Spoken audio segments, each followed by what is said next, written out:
السلام علیکم ناظرین، میں ہوں ضمیر حیدر۔ دنیا ٹی وی کے خصوصی program economic crisis in Dubai میں آپ کو خوش آمدید کہتا ہوں۔ آج کے پروگرام میں ہمارے ساتھ اسلام آباد اسٹوڈیو میں ڈسکشن کے لیے موجود ڈاکٹر اشفاق حسن خان، ماہر اقتصادیات، پروفیسر ہیں، ڈین ہیں نسٹ بزنس اسکول کے نسٹ یونیورسٹی میں، اور لاہور اسٹوڈیو سے ہمیں جوائن کر رہے ہیں ڈاکٹر سلمان شاہ صاحب، یہ سابق مشیر خزانہ رہ چکے ہیں، اور فون پہ ہمارے ساتھ موجود ہیں کراچی سے ڈاکٹر مرزا اختیار بیگ صاحب، یہ فیڈرل ایڈوائزر ہیں ٹیکسٹائل پر اور چیئرمین ہیں پاک you a e business council کے۔ تو پروگرام ہم شروع کرتے ہیں ڈاکٹر مرزا اختیار بیگ صاحب سے۔ ڈاکٹر صاحب السلام علیکم۔ وعلیکم السلام جی۔ ڈاکٹر صاحب، یہ جو دبئی کرائسس آیا ہے، اس پہ کیا وجوہات کیا ہیں اور اس کا پاکستان کی معیشت پر کیا اثر پڑے گا؟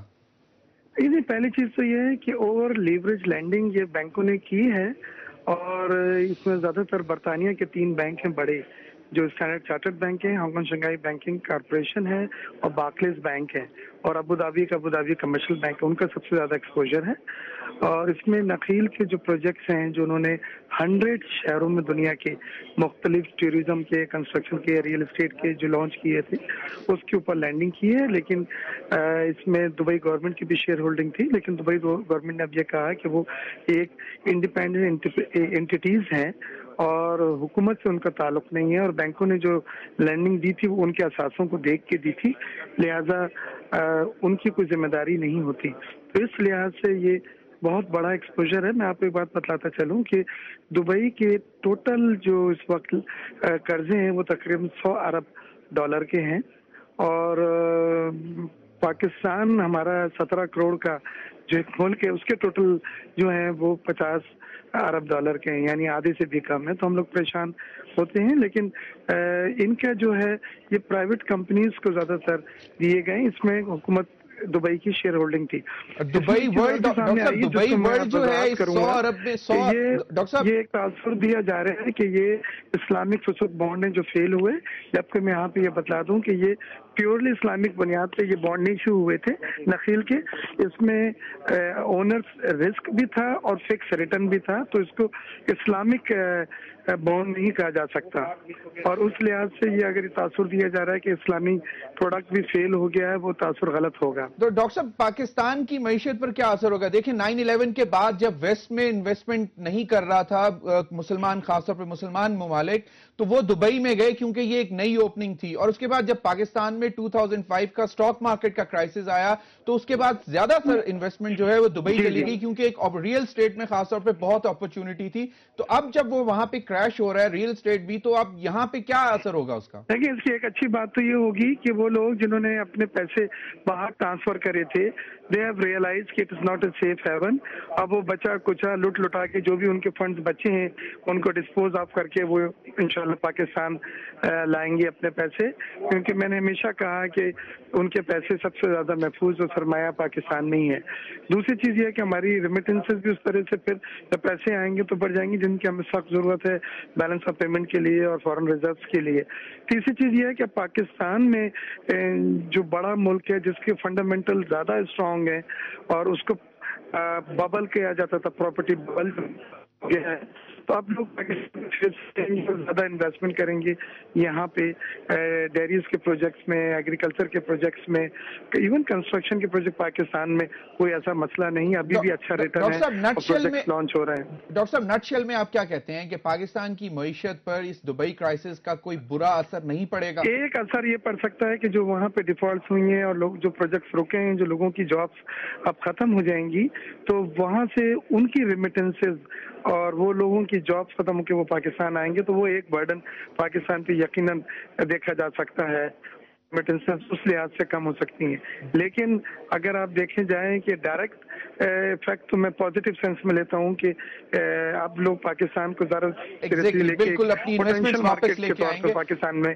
ڈاکٹر صاحب بہت بہت شکریہ، آپ کی ان پٹ بہت اچھی رہی۔ اب ہم ڈسکشن کرتے ہیں اپنے اسٹوڈیو میں۔ ڈاکٹر صاحب، ڈاکٹر اختیار میں مرزا صاحب کی آپ نے بات سنی ہے. اب آپ بتائیں کہ یہاں پہ جب 2005 کا کرائسس آیا اسٹاک مارکیٹ کا تو بہت زیادہ انویسٹمنٹ پاکستان سے دبئی گئی کیونکہ وہاں پہ ریئل اسٹیٹ ایک بہت بڑی اپرچونٹی سمجھی جا رہی تھی, اور کچھ لوگوں کا یہ بھی خیال ہے کہ اس وقت اسپیکولیٹرز زیادہ تھے اور وہ جو فنڈامنٹل ہوتے ہیں اکنامکس کے ڈیمانڈ سپلائی کے ان کو سامنے نہیں رکھا گیا. تو آپ کا کیا اس میں تجزیہ ہے؟ دیکھیں میرے خیال میں ہم بہت زیادہ ایگزیجریٹ کر رہے ہیں دبئی کرائسس کو. یہ آپ ضرور نوٹ کریں کہ ان کے جو ساتھی شہر یا اسٹیٹ ہیں ابو دھابی, وہ کبھی نہیں چاہے گا کہ دبئی جو ہے وہ اتنے کرائسس میں چلا جائے, کیونکہ ان کو پتا ہے کہ اگر یہ کرائسس میں جائے گا تو اس کا امپیکٹ ہم پہ بھی پڑے گا. تو always somebody will come and bail out Dubai, Abu Dhabi خاص طور پہ زیادہ تر وہ کہہ بھی چکے ہیں. بالکل. لیکن یہ جو ڈیولپ ہوا ہے کرائسس, میرے خیال میں اسے کہوں گا کہ it was not handled properly. اس کو ہم بہتر طریقے سے وہ لوگ ہینڈل کر سکتے تھے.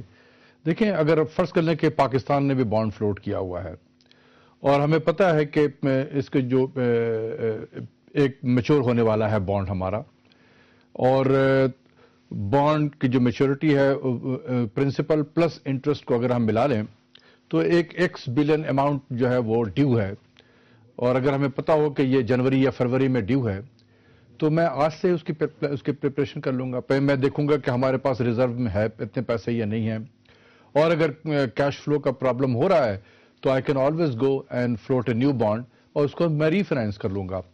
یہ یہاں پر میرا اپنا ذاتی خیال ہے کہ یہیں پر ان سے غلطی ہوئی ہے. دے نیو ایگزیکٹلی کہ 14 دسمبر کو 3.5 بلین ڈالر کا یہ بانڈ تھا اور اس کے انٹرسٹ پیمنٹ کو ملا کر کچھ 4 بلین ڈالر کی پیمنٹ تھی. یہ بالکل آرام سے کر سکتے تھے, لیکن I don't know what went wrong کہ وہ یہ نہیں کر سکے.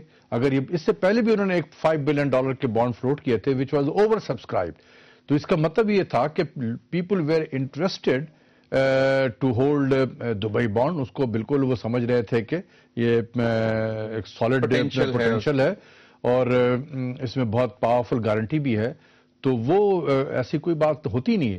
لیکن یہ سم ویئر کہیں پر ان سے غلطی ہوئی ہے کہ انہوں نے ٹائم پہ اس میں کوئی ایکشن نہیں لیا, اور جب یہ بالکل قریب آ گیا تو پھر کہا گیا کہ جی ہم پیمنٹ تو نہیں کر سکتے ہیں, تو آپ 6 مہینے کے لیے اس کو پٹ آن ہولڈ کر دیں کہ جی تو اس میں پرائیویٹ کمپنیز وہاں پہ کس طرح ڈیفالٹ کر گئیں, اس کی وجہ پرائیویٹ دیکھیں دبئی ورلڈ جو ہے وہ 60 بلین ڈالر کا ان کا ڈیٹ ہے. دیکھیں Dubai total 100 billion dollar. Dubai اگر اوور آل دبئی کا ڈیٹ دیکھیں تو 80 بلین ڈالر کا ہے, اور یہ دبئی ورلڈ جو ہے یہ ایک ہولڈنگ کمپنی ہے, گورنمنٹ کی ایک ہولڈنگ کمپنی ہے, ایک امبریلا کمپنی ہے. اس کے انڈر میں پھر یہ نخیل گروپ بھی ہیں اور بھی ان کے بہت سارے دبئی کے اپنی کمپنیز بھی شامل ہیں. تو یہ دبئی ہولڈنگ کا اپنا جو ڈیٹ تھا وہ 59 بلین ڈالر کا تھا. اس میں یہ نخیل کا نے بھی اپنے بانڈ فلوٹ کیے ہوئے تھے کیونکہ یہ ریئل اسٹیٹ کے بزنس میں تھے. They need money to complete the project, he launch the project, تو پیسے ان کو مل جاتے تھے بہت پاورفل دبئی ورلڈ کی وجہ سے. ہم ذرا ڈاکٹر سلمان شاہ صاحب سے بھی بات کریں گے. شاہ صاحب السلام علیکم. جی السلام علیکم ضمیر. ڈاکٹر صاحب آپ نے باتیں سنی مرزا اختیار بیگ صاحب کی بھی, ڈاکٹر اشفاق حسن خان صاحب کی بھی, تو ایک فیئر یہ بھی ہے کہ ایک نیو ویو آف بینکرپسی سامنے آنے والی ہے. اگر ریئل اسٹیٹ کا بھی اگر بینکرپٹ ہوا تو جو گارنٹیز یا جو پلیجز تھیں بینکس کے پاس, تو وہ بینکس بھی پھر بینکرپسی کی طرف جائیں گے. تو اس پہ آپ کا کیا کمنٹ ہے؟